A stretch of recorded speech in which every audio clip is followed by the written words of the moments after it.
aleluia, aleluia. Proclamação do nosso Santo Evangelho. O Senhor esteja convosco, Ele está no meio de nós. Proclamação do Evangelho de Jesus Cristo segundo Marcos. Glória a vós, Senhor.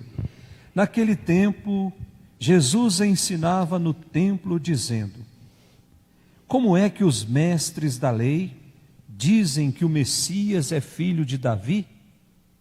O próprio Davi, movido pelo Espírito Santo, falou: disse o Senhor ao meu Senhor: senta-te à minha direita, até que eu ponha teus inimigos debaixo dos teus pés.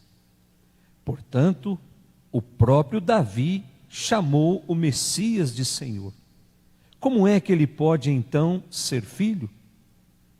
E uma grande multidão o escutava com prazer. Palavra da salvação. Glória a vós, Senhor. Que as palavras do Santo Evangelho perdoem os nossos pecados. Caríssimos irmãos que nos acompanham pelas redes sociais, nós, nessa sexta-feira, aos poucos, retomando a nossa caminhada de tempo comum, abrimos uma janela para celebrarmos o Sagrado Coração de Jesus e também a memória de São Bonifácio. E a palavra de Deus, ela vem nos questionar sobre o nosso comportamento diante dessa palavra. A primeira leitura já deixa muito claro que a palavra veio para nos ensinar, para nos advertir, veio para nos corrigir e corrigir quando precisa ser corrigido. Depois, o Evangelho, Jesus, ainda falando da palavra, questionado por alguns mestres da lei, que diziam que ele não poderia ser filho de Davi, que Moisés era o filho de Davi.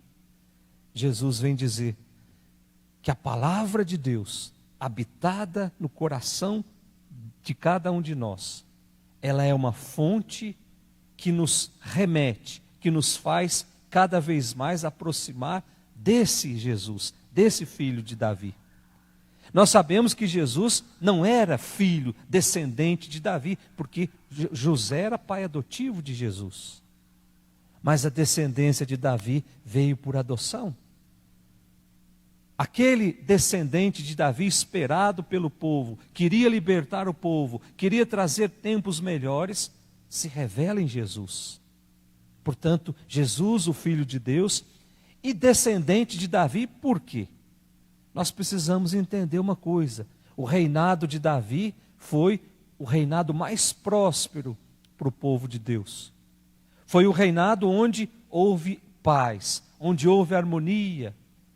E Davi foi tão especial para Deus que ele conseguiu unificar dois reinos, transformando aqueles dois reinos num único povo, o povo de Deus. Portanto, no tempo de Davi, as coisas funcionavam. Então, nas grandes dificuldades do povo de Deus, eles sempre sonhavam com um descendente de Davi que fosse capaz de trazer a paz que os seus antepassados haviam vivido. E essa paz nós encontramos em Jesus.